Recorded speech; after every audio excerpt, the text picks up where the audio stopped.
சொல்றது நீ நம்புவியான்னு தெரியல.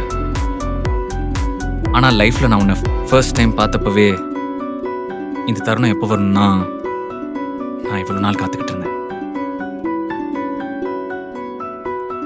கவி, உன் லைஃப்பில் நான் எவ்வளோ ஸ்பெஷல்னு தெரியாது. ஆனால் என் லைஃப் ஃபுல்லாக நீ தான் நிறைஞ்சிருக்க கவி. இந்த பார்க் உனக்கு ரொம்ப ஸ்பெஷல்னு சொல்லியிருந்தல. உனக்கு இருக்க நிறைய ஸ்பெஷல் மெமரிஸில் இதுவும் ஒரு ஸ்பெஷல் மெமரியாக மாறணும்னு நான் ஆசைப்படுறேன்.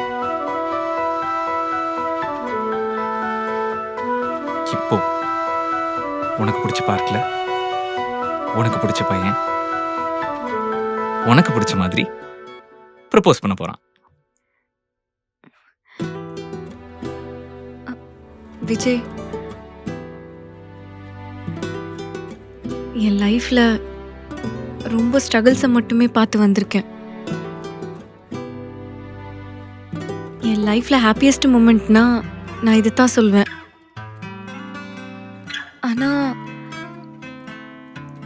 இதெல்லாம் உண்மையாவே எனக்கு தான் நடக்குதான்ட்டு ஒரு மாதிரி பயமா இருக்கு.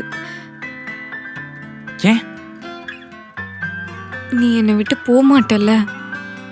உன்னை கல்யாணம் பண்ணுறதுக்காக இவ்வளோ வருஷம் காத்துக்கிட்டு இருந்தேன்னா அவ்வளோ ஈஸியாக உன்னை விட்டு போயிடுவேனா? லைஃப்ல என்ன நடந்தாலும் நீ என்கிட்ட பெரிய சண்டையே போட்டாலும் நீ ஏன் நினைச்சாலும் இனிமேல் என்கிட்ட தப்பிக்க முடியாது. புரிஞ்சுதா?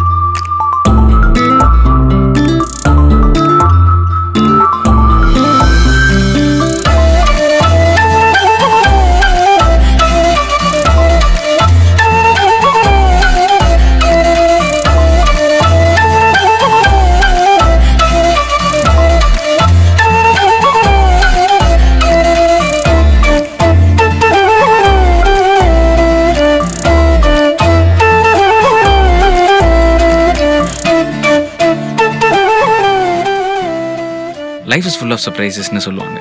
இதை கொஞ்ச நாள் முன்னாடி யாராவது என்கிட்ட சொல்லியிருந்தா எல்லார் மாதிரியும் நானும் நம்பியிருக்க மாட்டேன். பட் இந்த நிமிஷம் கவியோட நான் இருக்கேன்னா அதை சர்ப்ரைஸ்ன்னு சொல்கிறதா இல்லை மிராக்கிள்னு சொல்கிறதானே தெரியல. கவி எனக்கு திரும்பி கிடைச்சதுக்கப்புறம் தான் என்னோட லைஃப் ஃபுல்ஃபில்லான ஒரு ஃபீல். கவி என் பெட்டர் ஹாஃப்னு சொல்கிறத விட என் எவ்ரி திங்னு சொல்கிறது தான் கரெக்டாக இருக்கும்.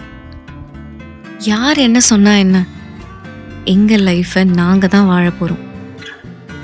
செகண்ட் சான்ஸுன்றது எல்லாருக்கும் அவ்வளோ ஈஸியாலாம் கிடைக்காது. பட் அப்படி ஒரு லைஃப் கிடைச்சா யாரு தாங்க மிஸ் பண்ணுவாங்க? லைஃப்பில் யாருக்கு எது வேணாலும் நடக்கலாம். நம்ம அதுக்கு ரெடியாக இருந்தால் மட்டும் போதும்.